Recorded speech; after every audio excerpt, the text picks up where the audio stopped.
So that goes into what does responsiveness mean to each person? So there's going to be a couple of mechanics where different people might respond differently. One of them is obviously cadence, right? And the length of your lever, right? How long your legs are. Different people move in different ways. We're seeing more companies start to go, do different shoes work differently? Do we need to have two different models for two different people?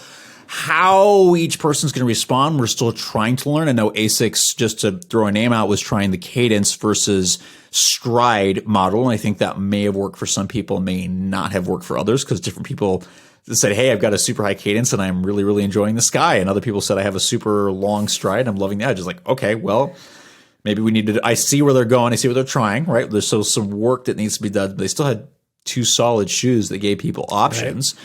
There's another factor that I don't know, it's much harder to address, is like the inherent stiffness of the person, right? So when they land, it's not just the shoe, it's the person's body that's going to help them perceive what they feel underfoot, which is why we have a variety of reviewers, right? Something that I might respond well to, David, Nathan, Andrea, Bach, BJ, any of our team members may not have the same response due to stuff like joint stiffness or muscular tendinous stiffness, how quickly your nervous system responds when you hit the ground. Some people like me, a super soft shoe, I don't do super hot in. I've honestly really struggled with shoes like the Vaporfly to get them to work for me, because the foam, at least, well, the recent one I actually tried on was a little firmer, and I was like, oh, I kind of like that.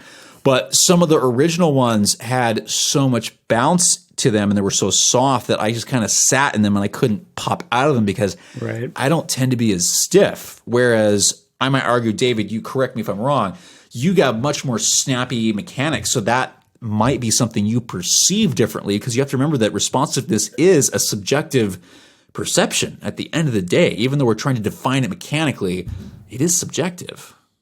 Right. Right. There's a lot that goes into this. And that's why we say an art and a science. Yeah. Because you have things that you can quantify, and in a lab it looks great. And then you put it on a real person. And then that's ultimately the real test, is how is this doing in the field? How are people liking this shoe? And just because a certain shoe may not work for you specifically, like you said earlier, it may work for someone else. And so you kind of look at the masses, you kind of see like, okay, how is this doing overall? Yeah.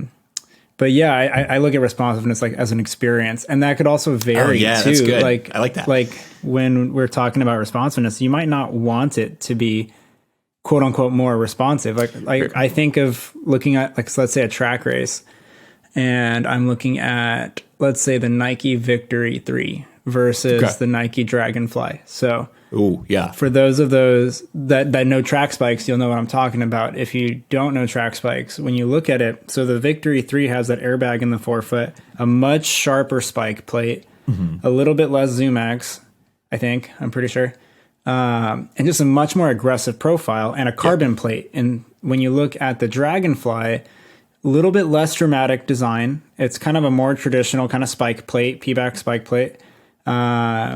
P-back's plate that runs through the heel. So P-back's not, we're talking plastic, we're not talking carbon, ZoomX foam, minimal upper. They both have pretty minimal uppers.